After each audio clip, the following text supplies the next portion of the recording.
The door creaked open just as I yanked my shirt over my head, the fabric catching on my damp hair from the shower. I spun around, heart slamming like a freight train, and there he was, Victor, my stepdad, frozen in the threshold with his keys dangling from one hand, the other still gripping the knob as if he'd been caught mid-retreat. His eyes locked on mine, wide and unblinking, the kind of stare that strips you bare before words even hit the air. "Adrielle," he whispered, voice cracking like thunder in the silence.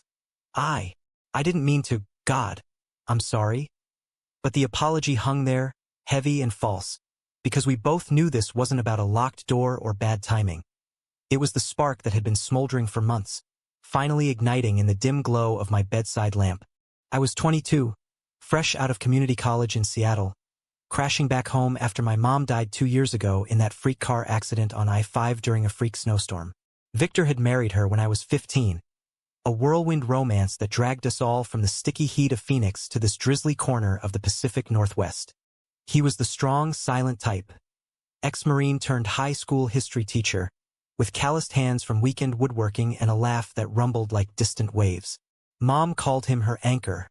I called him the intruder who upended our lives. But grief does funny things. It hollows you out, leaves room for shadows to creep in. And Victor, he'd become the shape in mine. That night, the rain hammered the roof like it was trying to drown the city. A typical November storm that turned the streets into rivers. I'd come home late from my shift at the coffee shop, the one wedged between a vegan bookstore and a dive bar in Capitol Hill. The apartment, our apartment, this creaky two-bedroom walk-up in Fremont with its exposed brick and leaky skylight, felt emptier than usual. Victor was supposed to be at a staff meeting, grading papers over cheap IPAs at the local pub. But there he stood, shirt untucked, tie loosened like he'd been wrestling demons on the drive home. "Get out," I said, but my voice came out small, tangled in the steam still rising from my skin. I clutched the shirt to my chest like armor, though it was useless. He'd seen me shirtless 100 times, at the lake last summer, chopping wood in the backyard. This felt different, charged. His gaze flickered down, just for a second, then snapped back up, cheeks flushing under the stubble. "Adrielle, wait." "No." I stepped back, bumping into the edge of my bed, the mattress springs groaning in protest. The room smelled of my cheap body wash and the faint cedar from the shelves he'd built me for my comics collection. Posters of indie bands and faded maps of the Southwest curled at the edges on the walls. Remnants of the kid I'd been before everything shattered. "What the hell are you doing here? You said you'd be late." He let the door swing shut behind him, the click echoing like a gunshot. "Meeting got canceled. Traffic was a nightmare." He ran a hand through his salt and pepper hair, the way he did when he was cornered. I called out, "But your phone. It's on silent." I'd seen the missed call light up as I stripped down, but something, curiosity, maybe fear, kept me from answering. We'd been dancing around this tension since the funeral, little moments that piled up like unspoken indictments. The way he'd linger in the kitchen while I made breakfast, his shoulder brushing mine as he reached for the coffee. The late-night talks on the fire escape, sharing a six-pack and stories about my mom's laugh, until the city lights blurred and our knees touched. Innocent at first, then not. Victor's eyes softened, that paternal mask cracking. "Kid, I came to talk about the other day, when he'd found the journal under my mattress, the one where I'd scrawled my confusion in black ink. Pages about the ache in my chest when he smiled, the way his voice wrapped around my name like a secret. I'd caught him reading it in the living room, his face pale as ghost, and he'd bolted without a word. We'd pretended it never happened. Until now. "Don't call me kid," I snapped, heat rising in my throat. "I'm not your damn kid, Victor. Not anymore." The words tasted like bile, but they were true.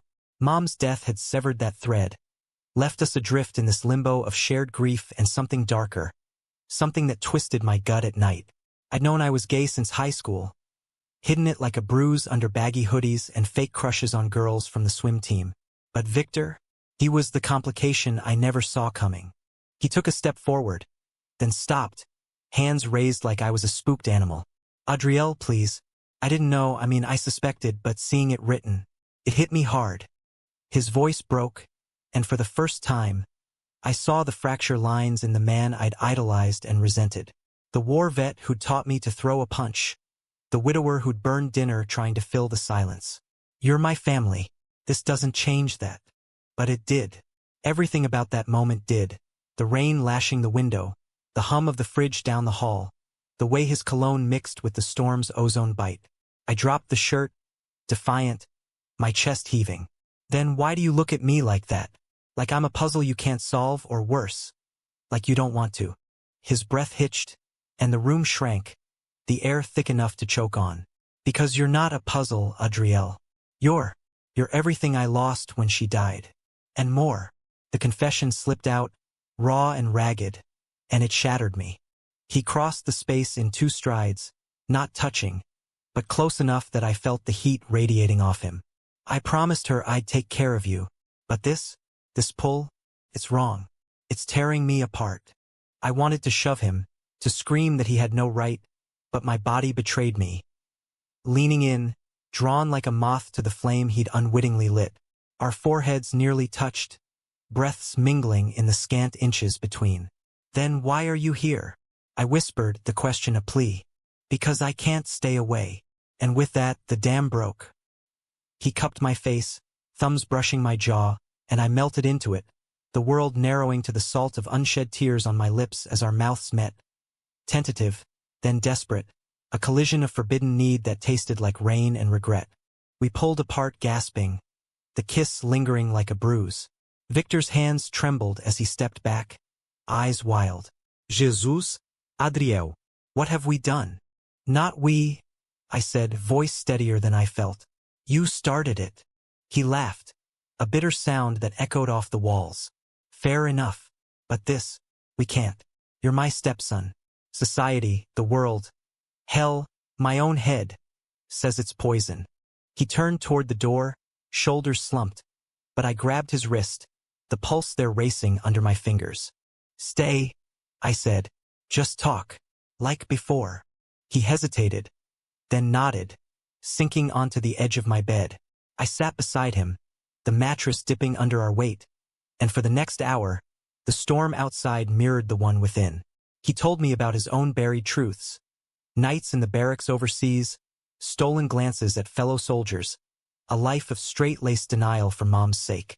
I loved her, Adrielle, truly, but you've woken something I thought was dead. I shared my fears, the isolation of Capitol Hill's underground scene, the hookups that left me hollow, the terror of losing the only family I had left. Dawn crept in, gray and unforgiving, painting the room in watery light. By the time the rain tapered, we'd forged a fragile pact. Honesty, boundaries, therapy maybe. A start. But starts in Seattle are slippery, built on fog and fault lines. Little did I know the real storm was just brewing. The weeks that followed blurred into a tense routine, like walking a tightrope over Puget Sound with no net. Victor threw himself into work, coaching the school's debate team with a fervor that bordered on obsession, coming home with stacks of essays and excuses to avoid my eyes.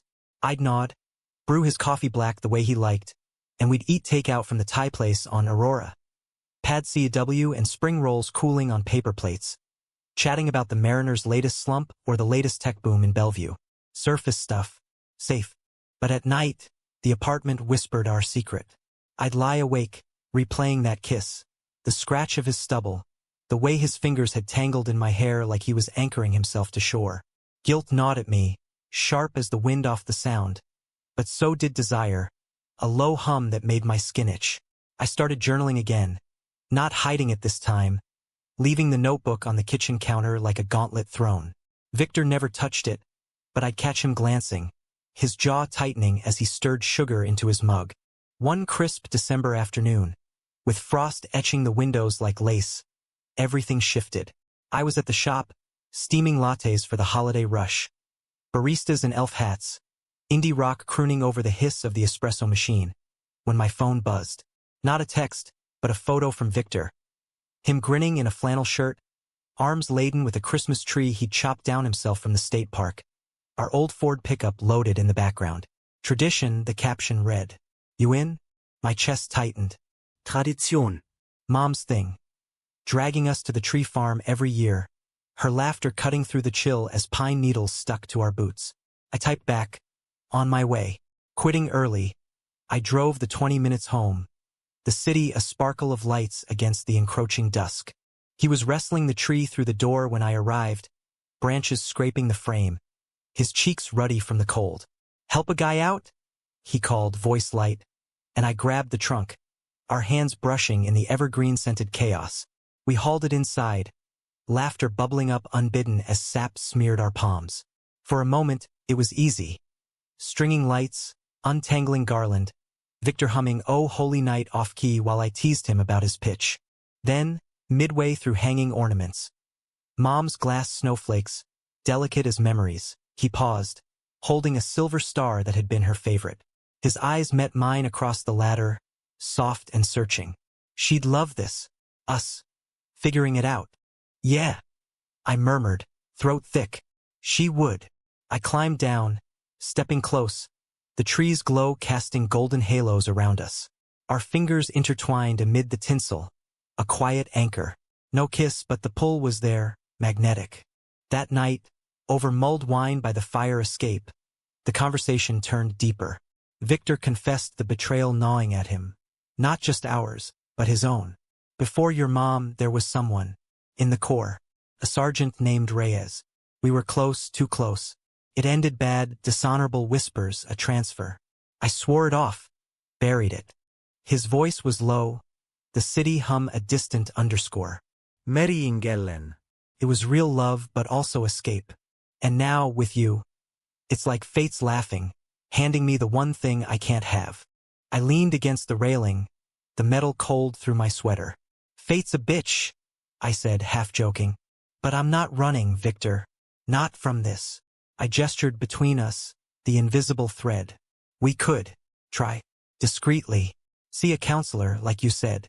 He searched my face, hope flickering like the string lights below. "You sure? This could blow up everything. My job, our home." "I'm sure." And in that moment we sealed it with a hug, his chin resting on my head, my ear pressed to his heartbeat. Steady. Real. But Seattle's winters hide ice under the melt, and betrayal came not from within, but from the shadows we'd ignored. It started with a letter, slipped under the door one gray morning in January. No stamp, just my name in block letters. Adriel. Inside, a single photo, grainy, candid, me and Victor on the fire escape, our silhouettes entwined, time-stamped from weeks ago. On the back, scrawled in red ink, "I know what you're doing. Family or freak show?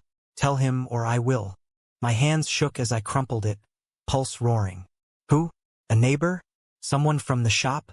Victor found me in the kitchen, face ashen, the evidence clutched like a grenade. "What is this?" He snatched it, unfolding slowly, his expression crumbling from confusion to horror. "Blackmail," I whispered. "Someone saw us." He paced, fists clenched, the man who'd faced IEDs in Fallujah reduced to a caged animal. "We end this.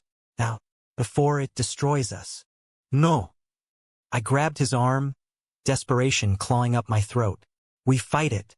Together." But doubt had seeded, and Victor pulled away, eyes haunted.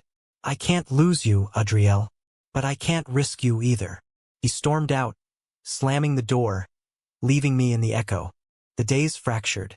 He slept on the couch, our meals silent standoffs. I scoured the building, chatting up Mrs. Hargrove in 2B, the nosy widow with binoculars for birdwatching. Quizzing the super about security cams. None, of course. Paranoia bloomed, turning every glance into accusation. At work, a regular. An older guy with a salt and pepper beard eerily like Victor's. Lingered too long, his smile sharp. "Heard you're close with your old man," he said once, casual as cream in coffee. I brushed it off, but the seed took root. Climax hit on Valentine's, of all nights, ironic, cruel. I'd planned a quiet gesture. Tickets to a show in the city, a indie folk duo Mom loved, hidden in his lunch like a peace offering. But when I got home, the apartment reeked of bourbon and regret. Victor was at the table, head in hands, a half-empty bottle beside a stack of papers. "Sit," he said, voice wrecked. I did, dread pooling. "What's wrong?" He slid the papers over emails printed from an anonymous account. Screenshots of our texts. How? Blurry pics from the tree trimming. Even a voice memo of that fire escape talk. My voice tinny. I'm not running. It's my colleague, he said flatly. Mark Ellis. History department. He's had eyes on me since Ellen died. Invited me out, I turned him down. Guess he turned the tables. Betrayal? Double-edged. Not just the stalking, but the undercurrent. Mark, closeted too, twisting jealousy into this vendetta. Victor's face twisted. He cornered me today. Said if I didn't end it with you, he'd go to the principal. Ruin my tenure, out us both. Rage surged, hot and blinding. So that's it? You fold. I have to protect you. He slammed the table, bottle toppling. You're young, Adriel. You can start over. Me? I'm done. 45, widowed, labeled a predator? It's over. Tears stung, but I held them. I'm not a kid you shield. I'm a man who loves you. The words escaped, unbidden, hanging like smoke. He froze, then surged up, rounding the table to pull me into his arms. God, Adriel, I love you too. More than sense, more than fear. Our kiss was fierce, born of desperation, but it broke us open. Sobs racked him as we clung, the papers scattering like confetti from a ruined party. We face it, I gasped against his neck. Together. He nodded, resolve hardening. But as sirens wailed distant in the night, Seattle's perpetual soundtrack, I wondered if love was enough against the storm. February dragged like a hangover. The city buried under a rare blanket of snow that turned the Space Needle into a ghost and our street into a labyrinth of slush. Victor and I hunkered down, a united front forged in fire. We drafted a response to Mark, no begging, just cold facts. We know it's you. Back off or we go to HR with evidence. I dug through Victor's old phone backups, unearthing deleted messages from Mark that painted a picture of obsession, not just jealousy. Victor's hand shook as he hit send, but his eyes held mine, steady as the lighthouse beam cutting through the bay fog. The backlash came swift. Whispers at his school filtered back. Kids texting rumors, faculty side eyes in the lounge. Victor came home one evening, coat dusted with flurries, and collapsed into the armchair, face gaunt. Principal called me in. Concerned parent, tip line. Nothing direct, but they know something's off. He rubbed his temples, the lines they're deeper than before. Mark denied it all, of course. Plays the ally card. I knelt before him, taking his hands, rough from years of gripping rifles and chalk. We'll quit if we have to. Move. Portland's got good schools. Rain like home. It was bravado, but his squeeze back grounded me. That night, we made love to plans, not bodies but futures. Curled on the couch under a quilt Mom crocheted, we sketched escape hatches. My barista gig transferring south, Victor eyeing adjunct spots at community colleges. Laughter crept in, tentative, jokes about microbrews in Oregon, hiking Multnomah Falls hand in hand, free from prying eyes. A cabin, he murmured, fingers tracing my palm. Just us, wood smoke and stars. But betrayal's echo lingered, a third shadow in the room. Mark didn't stop. He escalated. Anonymous posts on a local forum. Fremont predator alert. Teacher preying on own kid? Screenshots blurred our faces, but the apartment number was clear. Neighbors knocked. Hargrove with pitying pies. The super with eviction threats veiled as community standards. Victor's phone rang off the hook. Old Marine buddies offering gruff support. Distant relatives spouting Bible verses. Mine buzzed with trolls from the shop's socials, outing me as the stepson slut. The climax shattered on a sleet-lashed evening in late March, the kind where the Olympics loom purple against a bruised sky. I was prepping dinner. Spaghetti, Victor's comfort food, when the door flew open, not with a key, but a battering ram of fury. Mark Ellis stormed in, wild-eyed, a bottle in one fist, the other clenched white. You think you can threaten me? He snarled, face mottled, reeking of scotch and spite. Victor, just home from a parent-teacher night, dropped his briefcase, stepping between us like a shield. Get out, Mark. Victor's voice was steel, but I saw the tremor in his stance. The PTSD flicker, ghosts of sand and screams. Mark laughed, manic, shoving the bottle at Victor's chest. You could have had me, Vic, real. But you picked this kid? It's sick. He lunged. Not at Victor, but me, fingers grazing my arm as I dodged behind the counter. Time slowed. Victor tackling him, grunts and thuds on the linoleum, the crash of glass shattering like our fragile piece. I grabbed the phone, dialing 911 with numb fingers, screaming addresses into the void. Cops arrived in a blur of blue lights refracting off the wet pavement, cuffing Mark as he ranted about justice and fallen soldiers. Victor sat against the wall, knuckles bloodied, staring at the mess like it was Iraq all over again. I wrapped ice in a towel for his hand, our touches clinical, the adrenaline crash leaving us hollow. The aftermath was a whirlwind of statements and shame. Mark confessed in the squad car. Jealousy turned stalker, a lifetime of denial exploding. Victor took leave from school, mandatory counseling kicking in. We moved temporarily to a motel on the waterfront. The sounds lap a lullaby against nightmares. There, in that sterile room with its view of fairies ghosting into the mist, we unraveled and rebuilt. You're not a predator, I told him one dawn, as salmon-pink light bled across the waves. You're human, messy, brave. He pulled me close, forehead to mine.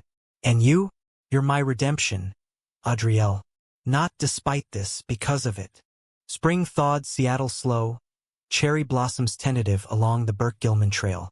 Victor got cleared, tenure intact, Mark facing charges that stripped his facade. We didn't flee to Portland. Roots run deep in this rainy vein of America. Instead, we bloomed, pride flags in the window, therapy sessions twice weekly, a quiet coming out to Hargrove over tea. She hugged me, whispered her own son's story from the 80s.